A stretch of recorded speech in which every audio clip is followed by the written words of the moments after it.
IAS, IFS, IPS और allied services. देश के करोड़ों छात्रों सहित उनके माता पिता का सपना, सफलता और सपनों को पूरा करने के जिद से जुड़ी लगभग सारी कहानियां और कविताएं यूपीएससी सिविल सर्विसेज जिन लोगों ने कंप्लीट की है उनके लिए ही बनी है। यूपीएससी सिविल सर्विसेज क्रैक करना हर छात्र के लिए एक सपना होता है।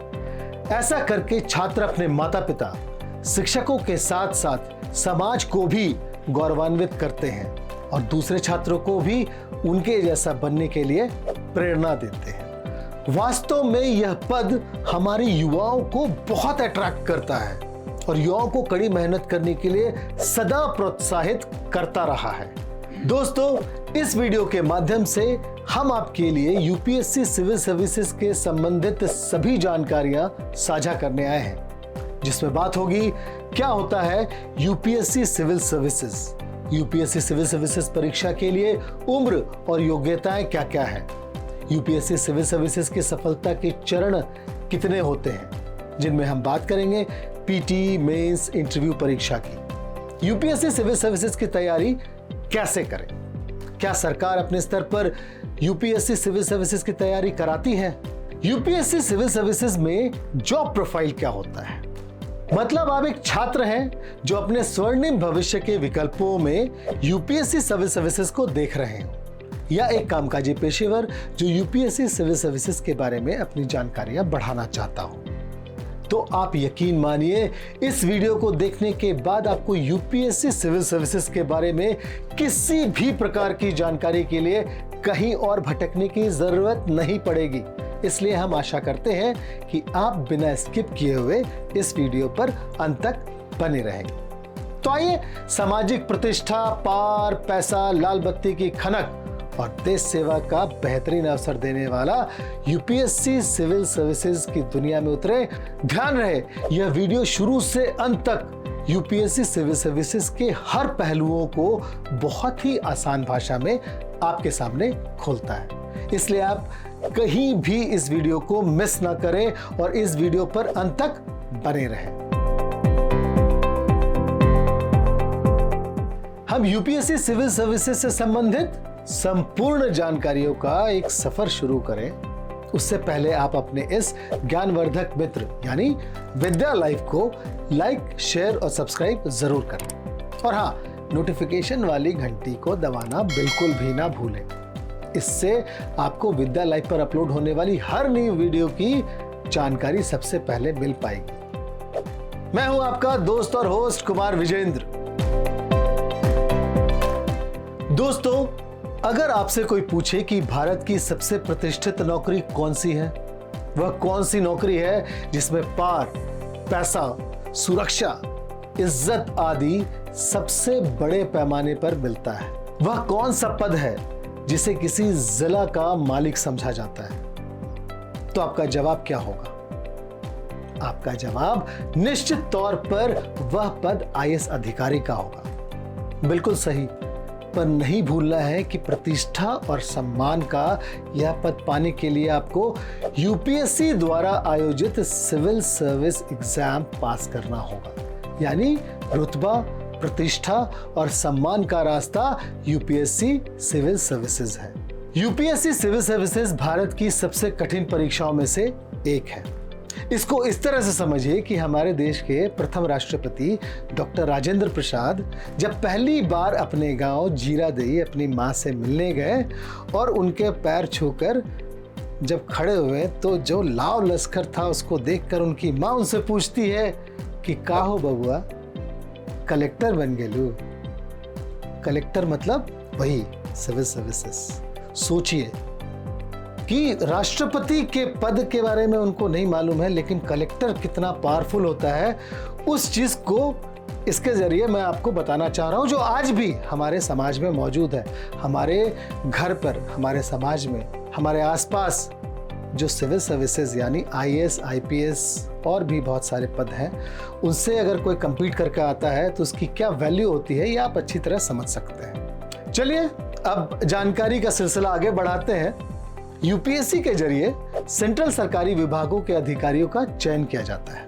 हर साल लाखों बच्चे इस परीक्षा में बैठते हैं, जिनमें केवल मुट्ठी भर छात्र ही इस परीक्षा को क्वालिफाई कर पाने में सक्षम होते हैं। उनमें से भी अपने अपने कैटेगरी के केवल टॉपर्स को ही आईएएस अफसर का पद मिल पाता है। ऐसे में आईएएस बनना कई एस्पिरेंट्स के लिए किसी सपने से कम नहीं होता।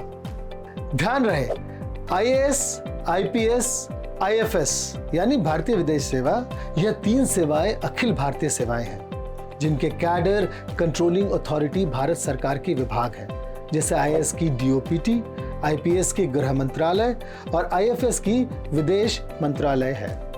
यूपीएससी सिविल सर्विसेज केवल एक नौकरी वाली प्रोफाइल नहीं है, बल्कि यह एक बेहतरीन देश बनाने के रास्ते की जिम्मेदारी, राष्ट्र के निर्माण और विकास में बहुत महत्वपूर्ण भूमिका का निर्वहन करने का एक मौका है, जिनका उद्देश्य सामाजिक सुधार और विकास है।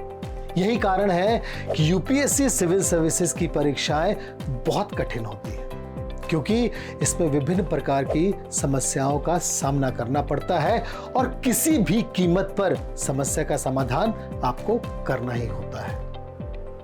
साथियों, एक आईएएस अधिकारी को सरकार द्वारा देश में लागू सभी छोटे बड़े नीतियों के कार्यान्वयन की जिम्मेदारी दी जाती है। अर्थात आईएएस अधिकारी वे अधिकारी होते हैं जो सरकार द्वारा निर्धारित किए गए कानूनों, योजनाओं आदि को जिला से लेकर देश के स्तर पर लागू करवाता है। साथ ही इनका काम जिला से लेकर देश के स्तर पर शांति, लॉ एंड ऑर्डर आदि को व्यवस्थित करना होता है। एक आईएएस अधिकारी जिला स्तर पर इन कार्यों के अलावा कैबिनेट सचिव यानी कैबिनेट सेक्रेटरी के साथ साथ संयुक्त सचिव यानी जॉइंट सेक्रेटरी, उप सचिव यानी डिप्यूटी सेक्रेटरी और अपर सचिव यानी एडिशनल सेक्रेटरी के रूप में भी कार्य करता है। यह भारत का सर्वोच्च पद है, जिस पर सिर्फ एक आईएएस अधिकारी को ही तैनात किया जाता है। यही नहीं, राज्य स्तर पर भी किसी भी राज्य का टॉप पोस्ट चीफ सेक्रेटरी यानी मुख्य सचिव की होती है और इस पद पर भी एक आईएएस अधिकारी की ही नियुक्ति होती है। हम सभी जानते हैं कि आईएएस बनना आज लाखों युवाओं का सपना है, और हो भी क्यों नहीं, क्योंकि जिस जॉब से सामाजिक प्रतिष्ठा, पार, पैसा और लाल बत्ती की खनक, साथ ही देश सेवा का बेहतरीन अवसर मिल रहा हो, भला इससे कोई अनभिज्ञ कैसे रह सकता है। दोस्तों, आइए अब हम सबसे पहले जानते हैं यूपीएससी क्या है। यूपीएससी यानी कि यूनियन पब्लिक सर्विस कमीशन, जिसे हिंदी में संघ लोक सेवा आयोग के नाम से जाना जाता है। इसका गठन भारत सरकार अधिनियम 1919 के तहत 1 अक्टूबर 1926 को हुआ और आजादी के बाद जब हमारा संविधान 26 जनवरी 1950 को लागू हुआ, तब इसे संवैधानिक दर्जा दे दिया गया। भारतीय संविधान में इसका उल्लेख अनुच्छेद 315 से लेकर अनुच्छेद 323 तक किया गया है। साथियों, यूपीएससी के द्वारा ही हर वर्ष जनवरी फरवरी माह में सिविल सर्विसेज परीक्षा के लिए भर्तियां निकाली जाती हैं। इस भर्ती के माध्यम से देश भर में IAS, IPS, IFS, allied services सहित अन्य अधिकारियों की नियुक्ति की जाती है। हर साल लगभग 10 लाख छात्र इस परीक्षा में बैठते हैं। हम सभी लोग जानते हैं कि आईएएस का पद भारत के सर्वोच्च सरकारी नौकरियों में से एक है।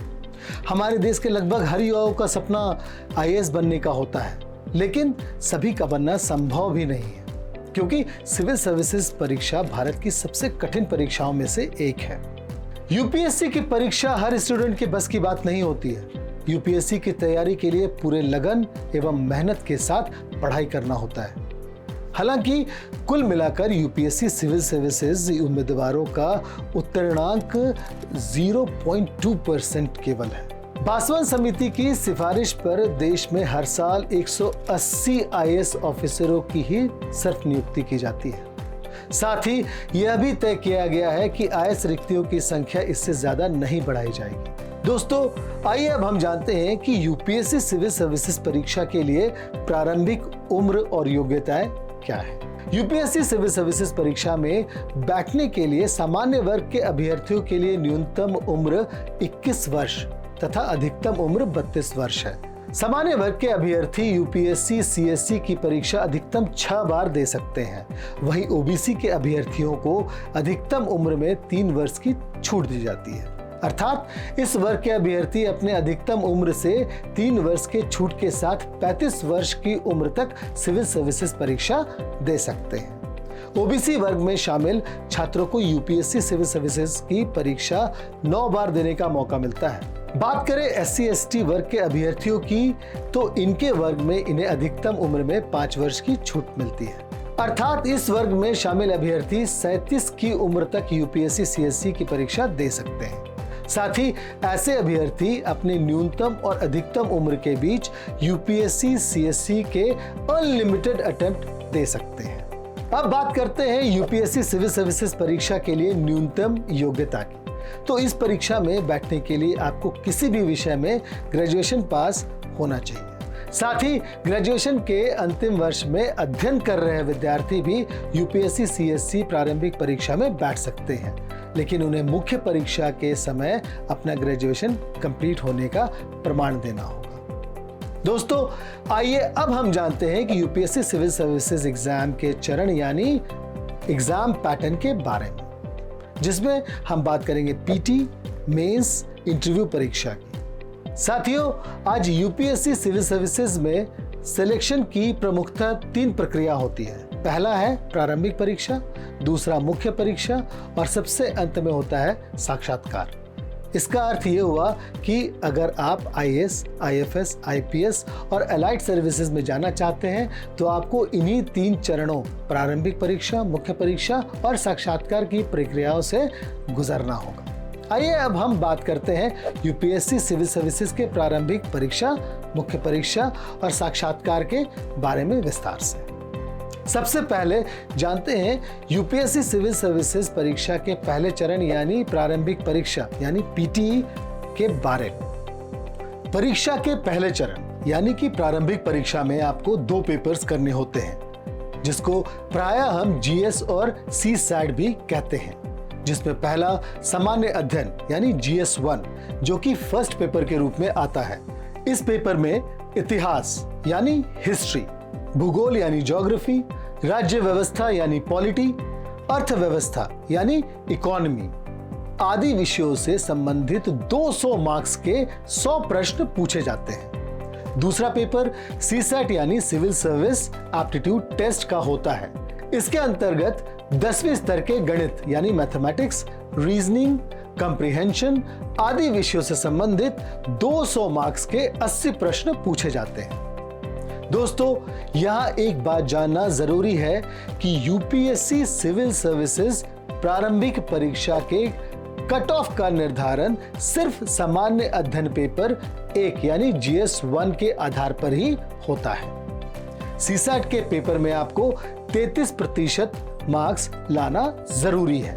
इसका अर्थ ये हुआ कि अगर आप सीसैट के 80 प्रश्नों में से 27 प्रश्न सही कर जाते हैं तब आपको सीसैट में क्वालिफाई माना जाएगा, और जब आप सीसैट में क्वालिफाई करते हैं तभी आपके पीटी सामान्य अध्ययन पेपर 1 यानी GS1 के पेपर की जांच होती है। मतलब साफ है कि सीसैट क्वालिफाई करने के बाद ही आपका सामान्य अध्ययन पेपर 1 यानी GS1 का मूल्यांकन होगा, और अगर आप सीसैट में क्वालिफाई नहीं करते हैं तो आप आगे नहीं जा पाएंगे। उदाहरण के लिए, अगर आप प्रारंभिक परीक्षा GS1 के कट ऑफ से ज्यादा मार्क्स लाते हैं और सीसैट के पेपर में 33% से कम मार्क्स है, तब आपको पीटी परीक्षा में फेल माना जाएगा। साथियों, यहाँ एक बात और जानना जरूरी है कि यूपीएससी सीएससी के फाइनल सिलेक्शन में प्रारंभिक परीक्षा के मार्क्स नहीं जुड़ते हैं, अर्थात यह पेपर सिर्फ क्वालिफाइंग नेचर का होता है। साथियों, अब हम बात करते हैं यूपीएससी सिविल सर्विसेज मुख्य परीक्षा की। प्रीलिम्स परीक्षा को सफलतापूर्वक पास करने के बाद आपको मुख्य परीक्षा देनी होती है। इसके लिए आपको DAF यानी कि डिटेल्स एप्लीकेशन फॉर्म भरना होता है। इस फॉर्म के माध्यम से यूपीएससी आपसे आपके विषय में संपूर्ण जानकारी मांगती है। ध्यान रखें, यूपीएससी सिविल सर्विसेज मुख्य परीक्षा डिस्क्रिप्टिव टाइप की होती है। इसमें मुख्य रूप से 9 पेपर होते हैं, जिसमें भाषा के 2 पेपर, जीएस के 4 पेपर, एसे का 1 पेपर और ऑप्शनल 2 पेपर शामिल होते हैं। मुख्य परीक्षा की मेरिट बनाते समय केवल 7 पेपरों के मार्क्स को जोड़ा जाता है। जो 2 पेपर के मार्क्स नहीं जोड़े जाते हैं वे होते हैं भाषा के। लेकिन ध्यान रहे, आपके बचे हुए 7 पेपरों के उत्तर की जांच तभी होगी जब आप भाषा के इन दोनों पेपरों को 25% मार्क्स के साथ क्वालिफाई करते हैं। अब सवाल है कि यूपीएससी सिविल सर्विसेज मुख्य परीक्षा के 9 पेपर कौन कौन से हैं। आइए डिटेल्स में मुख्य परीक्षा के 9 पेपर्स को देखते हैं। सबसे पहले भाषा पेपर को जानते हैं। भाषा यानी लैंग्वेज पेपर भारतीय संविधान के 8वीं अनुसूची में शामिल कोई भी एक भारतीय भाषा को आपको अपने पसंद से भाषा लैंग्वेज के पेपर के रूप में अपने पास रखना होता है, जिसमें असमिया, उड़िया, उर्दू, कन्नड़, कश्मीरी, कोंकणी, गुजराती, डोंगरी, तमिल, तेलुगु, नेपाली, पंजाबी, बांग्ला, बोडो, मणिपुरी, मराठी, मलयालम, मैथिली, संथाली, संस्कृत, सिंधी और हिंदी है, जो 300 मार्क्स का होता है। दूसरा पेपर अंग्रेजी का होता है, जो 300 मार्क्स के होते हैं। तीसरा पेपर निबंध यानी एसे का 250 मार्क्स के लिए होता है। चौथा पेपर सामान्य अध्ययन पेपर 1 यानी जीएस 1 होता है, जो 250 मार्क्स के होते हैं। इसके अंतर्गत आपको भारतीय विरासत और संस्कृति यानी इंडियन हेरिटेज एंड कल्चर, विश्व का इतिहास और भूगोल यानी वर्ल्ड हिस्ट्री एंड ज्योग्राफी तथा भारतीय समाज यानी इंडियन सोसाइटी को पढ़ना होता है। पांचवा पेपर सामान्य अध्ययन पेपर 2 यानी जीएस 2 का होता है, जो फिर से 250 मार्क्स का होता है। इसके अंतर्गत शासन व्यवस्था यानी गवर्नेंस, संविधान यानी कॉन्स्टिट्यूशन, राज्य व्यवस्था यानी पॉलिटी, सामाजिक न्याय यानी सोशल जस्टिस तथा अंतरराष्ट्रीय संबंधों यानी इंटरनेशनल रिलेशंस को पढ़ा जाता है।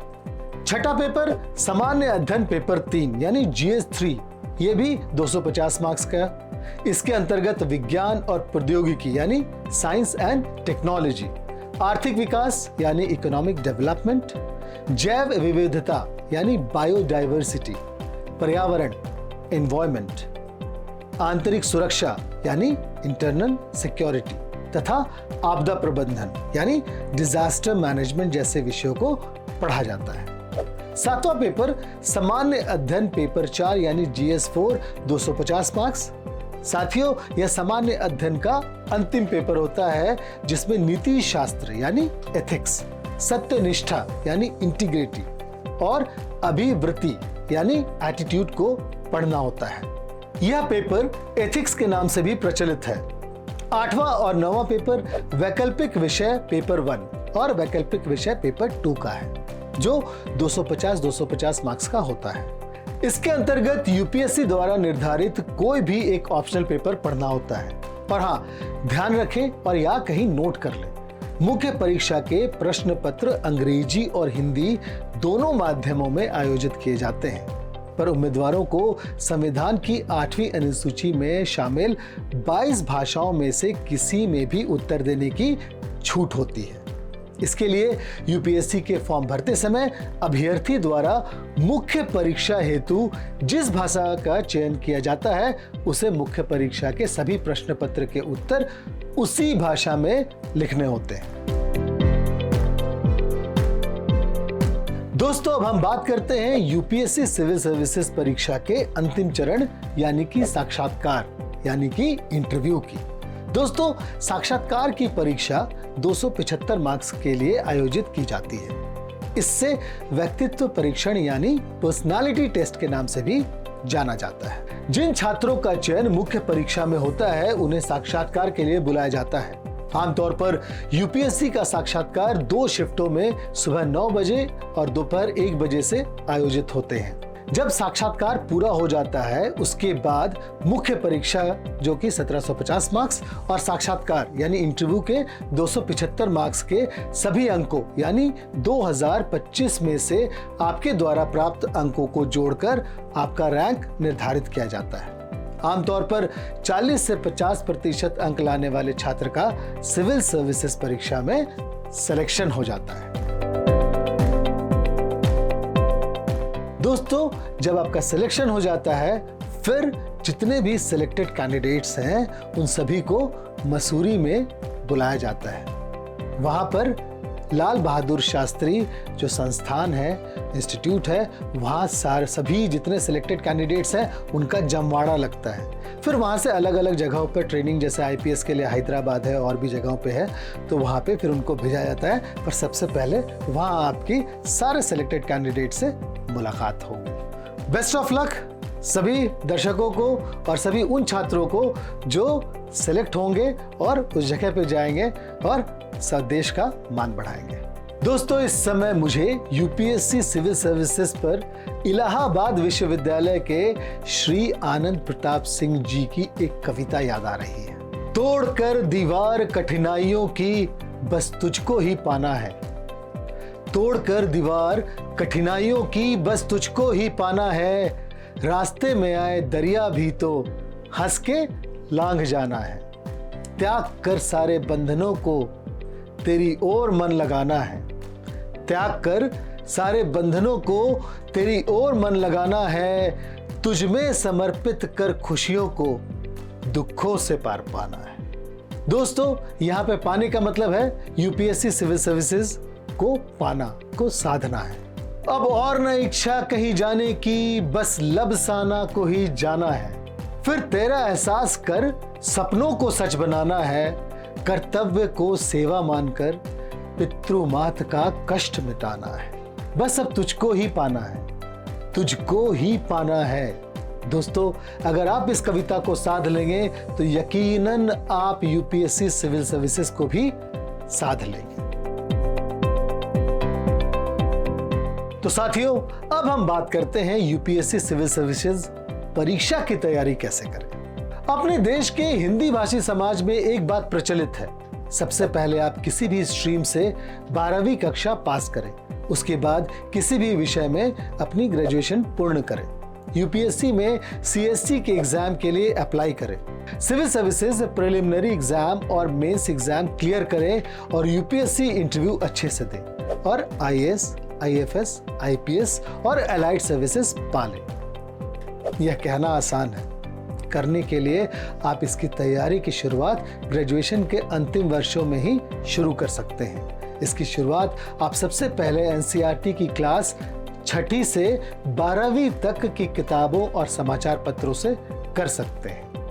जब आपका बेसिक ठीक हो जाए तब आप इसे गंभीर तैयारी के लिए स्टैंडर्ड किताबों का सहारा ले सकते हैं।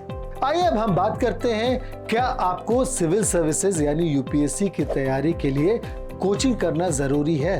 तो इसका जवाब है, ऐसा कोई जरूरी नहीं कि आप कोचिंग से ही इस परीक्षा की तैयारी करें। हाँ, अगर आप कोचिंग कर लेते हैं तो कोचिंग संस्थान इसकी तैयारी में आपका काम आसान कर देता है। वे आपको बताते हैं कि आपको क्या पढ़ना है और कितना पढ़ना है, मतलब वो आपको पढ़ने का तरीका बता देते हैं, एक राह दिखा देते हैं। इसलिए आप अपने सामर्थ्य के अनुसार कोचिंग लेने के विषय में सोच सकते हैं। आजकल केंद्र और राज्य सरकारें भी सिविल सर्विसेज यूपीएससी परीक्षा की तैयारी के लिए फ्री योजनाएं चला रही हैं। इसके विषय में अधिक जानकारी के लिए आप उनके ऑफिशियल वेबसाइट पर जाकर चेक कर सकते हैं। दोस्तों, आप जानते हैं कि सिविल सर्विसेज पास करने के बाद आपका जॉब प्रोफाइल क्या होता है? साथियों, ज्यादातर लोग यही समझते हैं कि सिविल सर्विसेज परीक्षा से सिर्फ आईएएस और आईपीएस ही बनते हैं, लेकिन ऐसा नहीं है।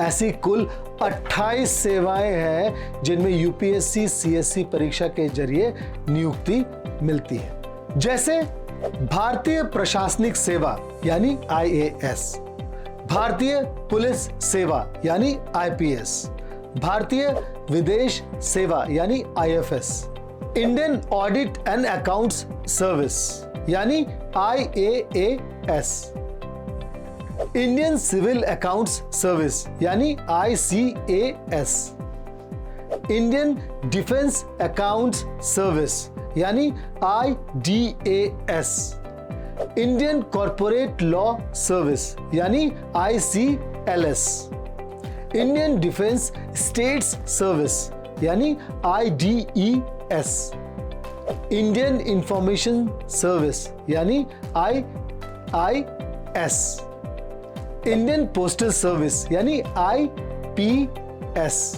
इसको IPS से कंफ्यूज ना करें, Indian PNT accounts and finance service, Indian railway protection force service, Indian revenue service, customs and indirect tax, Indian revenue Service, income tax group A, Indian trade services group A grade 3, Indian Railway Management Service IRMS group A, Armed Forces headquarters civil service group B section officers grade, Delhi Andaman Nicobar Lakshadweep Daman Diu Dadra Nagar Haveli civil सेवा यानी DANICS group B, Pondicherry civil service यानी PONDICS group B आदि। दोस्तों, अभी अभी हमने UPSC civil services परीक्षा के जरिए नियुक्ति 28 सेवाओं की चर्चा की। अब हम उन 28 नियुक्तियों का एक छोटा परिचय पर बात करते हैं। IAS, इनका काम संविधान द्वारा निर्धारित नियम कानूनों को जिला स्तर से लेकर देश और विदेश स्तर पर लागू करवाना है। IPS, इनका काम संविधान द्वारा निर्धारित पुलिसिंग, अपराध पर नियंत्रण, पुलिस स्टेशनों के प्रशासन और मैनेजमेंट आदि की जिम्मेदारी होती है।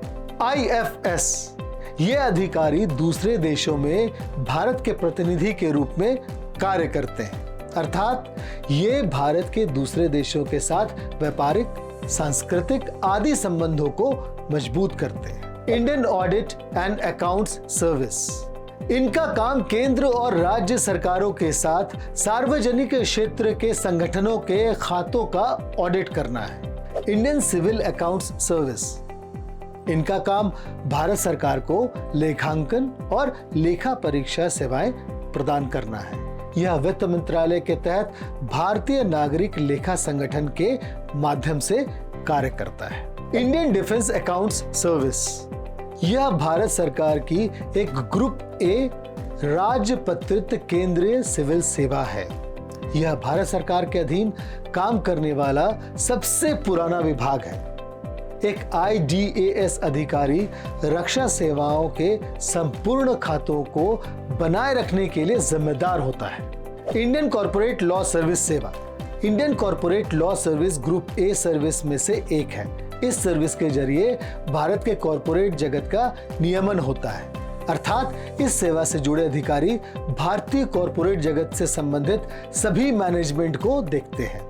ICLS अधिकारी भारत सरकार के कॉर्पोरेट कार्य मंत्रालय के अधीन कार्य करते हैं। इंडियन डिफेंस स्टेट्स सर्विस यानी IDES भारत की केंद्रीय ग्रुप A सिविल सेवा है। इस सेवा के अधिकारी को रक्षा सेवाओं यानी भारतीय सशस्त्र बलों को वित्तीय सलाह, लेखा और लेखा परीक्षा सेवाएं प्रदान करने के लिए नियुक्त किया जाता है। IDES अधिकारियों का कैडर नियंत्रण और प्राधिकरण रक्षा मंत्रालय के पास है, मतलब IDES अधिकारी रक्षा मंत्रालय के अधीन कार्य करते हैं। इंडियन इंफॉर्मेशन सर्विस, इसे हिंदी में भारतीय सूचना सेवा कहा जाता है। इसके अंतर्गत ग्रुप A तथा ग्रुप B स्तर के अधिकारियों की नियुक्ति होती है। IIS अधिकारी प्रिंट मीडिया और इलेक्ट्रॉनिक मीडिया आदि का प्रबंधन करते हैं। ये अधिकारी भारतीय सूचना और प्रसारण मंत्रालय के अधीन कार्य करते हैं। इंडियन पोस्टल सर्विस IPOS अधिकारियों की नियुक्ति भारतीय डाक में उच्च श्रेणी के अधिकारियों के रूप में की जाती है। इस सेवा के अधिकारी भारतीय डाक द्वारा दी जाने वाली विविध सेवाओं जैसे पारंपरिक डाक सेवा, बैंकिंग, ई कॉमर्स सेवाओं, वृद्धा पेंशन का वितरण, मनरेगा, मजदूरी आदि कार्यों के मैनेजमेंट को देखते हैं। Indian P&T accounts and finance service, यह एक संगठित लेखा और वित्त से संबंधित सेवा है। इस सेवा के अधिकारी दूर संचार विभाग और डाक विभाग को सेवा प्रदान करते हैं। Indian railway protection force service, यह भारत सरकार की सबसे बड़ी संस्थान इंडियन रेलवे के सुरक्षा संबंधित दायित्व निभाते हैं। Indian revenue service, customs and indirect tax, यह भारत सरकार की भारतीय सिविल सेवा के अंतर्गत राजस्व सेवा है। IRS अधिकारी भारतीय वित्त मंत्रालय के अधीन राजस्व विभाग के अंतर्गत कार्य करते हैं। इनका मुख्य कार्य विभिन्न प्रत्यक्ष कर एवं अप्रत्यक्ष करों का संग्रह कर केंद्र सरकार को उपलब्ध कराना है। Indian revenue Service income tax, Indian trade service, इसे हिंदी में भारतीय व्यापार सेवा कहते हैं। इस सेवा के अधिकारियों का मुख्य कार्य भारत के विदेशी व्यापार और वाणिज्य की देखभाल करना है। यह सर्विस विदेश व्यापार महानिदेशालय, वाणिज्य और उद्योग मंत्रालय के अधीन कार्य करती है। इंडियन रेलवे मैनेजमेंट सर्विस यानी IRMS, यह UPSC द्वारा इंडियन रेलवे में मैनेजमेंट के पदों पर भर्ती के लिए कराई जाने वाली परीक्षा है। यह एक तरह का स्पेशली डिजाइन्ड एग्जाम है जिसे रेलवे मंत्रालय द्वारा पारित किया गया है। यह एग्जाम UPSC द्वारा पहली बार सन 2023 यानी इसी साल में कराया गया है। इसके लिए योग्यता BE, BTech, कॉमर्स ग्रेजुएट और CA निर्धारित की गई है। Arm forces headquarters civil services, उनका उद्देश्य भारतीय सशस्त्र बलों और अंतर सेवा संगठनों को बुनियादी सहायता सेवाएं प्रदान करना है। इस सेवा के अधिकारी रक्षा मंत्रालय के अंतर्गत कार्य करते हैं। Group B section officers grade, Delhi, Andaman Nicobar, Lakshadweep, Daman Diu, Dadar Nagar Haveli civil सेवा यानी दानिक्स ग्रुप B, यह ग्रुप B की सर्विसेज है। इस सेवा के अंतर्गत नियुक्त अधिकारी भारत सरकार के गृह मंत्रालय के अधीन कार्य करते हैं। दानिक्स अधिकारियों को दिल्ली या अन्य केंद्र शासित प्रदेशों में सहायक DM के रूप में तैनात किया जाता है। उन्हें नई दिल्ली नगर निगम जैसे विभिन्न प्रशासनिक स्वायत्त और अर्ध स्वायत्त निकायों में भी तैनात किया जा सकता है। उन्हें दिल्ली सरकार और पौंडीचेरी सरकार के अधिकार क्षेत्र में आने वाले विभिन्न मंत्रालयों में उप सचिव के रूप में भी नियुक्त किया जा सकता है। दानिक्स अधिकारियों को दिल्ली सरकार के काराधन संबंधी विभाग को संभालने की जिम्मेदारी भी मिलती है। पौंडीचेरी सिविल सर्विसेज या फिर पॉन्डिक्स, यह सेवा संघ लोक सेवा आयोग की ग्रुप B के तहत रखी गई है। पौंडीचेरी सिविल सेवा के अधिकारियों की नियुक्ति केंद्र शासित प्रदेशों में लोगों की सेवा करने तथा इनके विकास में योगदान करने के लिए होती है। ख्याल रहे, UPSC सिविल सर्विसेज परीक्षा दुनिया की सबसे कठिन परीक्षाओं में से एक मानी जाती है क्योंकि इसके चयन का प्रक्रिया काफी टफ है। लेकिन आप अपने जज्बे और जुनून के साथ इस परीक्षा को बेहतरीन रैंक के साथ पास कर सकते हैं और अपने सपनों को साकार कर सकते हैं। वो कहते हैं ना, खुल जाएंगे सभी रास्ते, तू रुकावटों से लड़ तो सही, सब होगा हासिल तो अपने जिद पर अड़ तो सही। एक बार जब आप यह सुनिश्चित कर लेते हैं कि आपको सिविल सेवा की तैयारी करनी है तो आपको इसके लिए स्पष्ट और दृढ़ रहना चाहिए। आपको समय के साथ बार बार अपने लक्ष्य को बदलना नहीं चाहिए क्योंकि यह संभव है कि आप अपने पहले प्रयास में असफल रहें, लेकिन आपको उम्मीद कभी नहीं छोड़नी चाहिए। यह अभ्यास ही है जो किसी व्यक्ति को संपूर्ण बनाता है। आप विद्या लाइफ का विश्वास करें और ऐसे कई उम्मीदवार भी हैं जिन्होंने अपनी छठी कोशिश में परीक्षा को उत्तीर्ण किया है। इसके लिए अपनी विफलता को छोड़िए और आगे बढ़िए।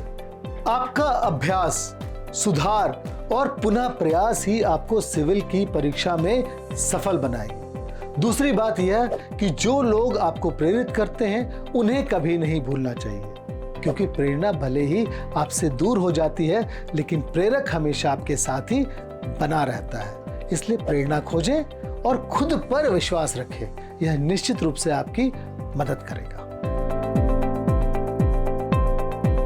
एक सिविल सर्विसेज अधिकारी बनने का सपना हम में से कई लोगों का होता है। हम जानते हैं कि इसके लिए बहुत सारी तैयारियां और एकाग्रता की जरूरत होती है, लेकिन आपका दृढ़ संकल्प यह सपना एक दिन अवश्य पूरा करेगा। बस आपको सिविल सर्विसेज को लेकर पागलपन की हद को पार कर सही दिशा में परिश्रम करना होगा।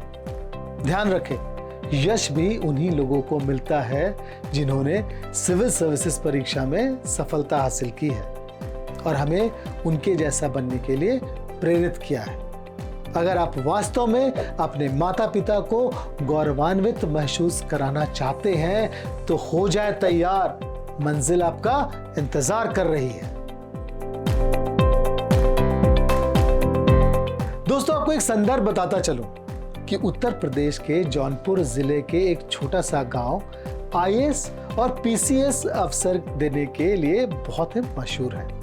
अफसरों वाला गांव के नाम से मशहूर माधोपट्टी गांव के 75 घरों में कोई ना कोई आईएएस या आईपीएस अफसर जरूर है।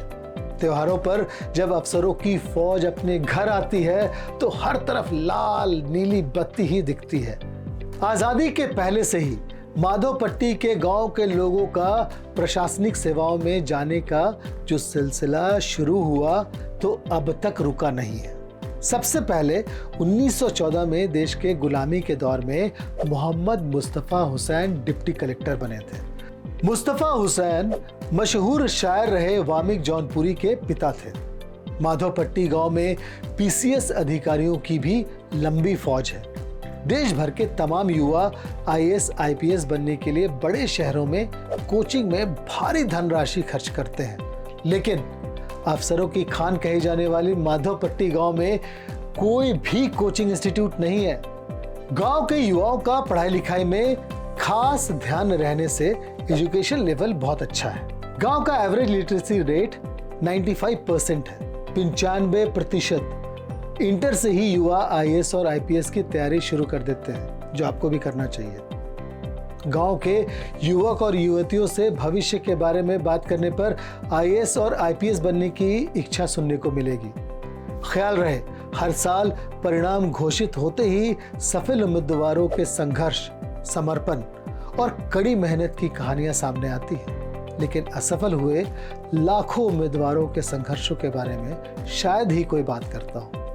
असल में इस परीक्षा की तैयारी करना और इस प्रक्रिया से गुजरना एवरेस्ट की चोटी पर चढ़ने से कम चुनौतीपूर्ण नहीं है।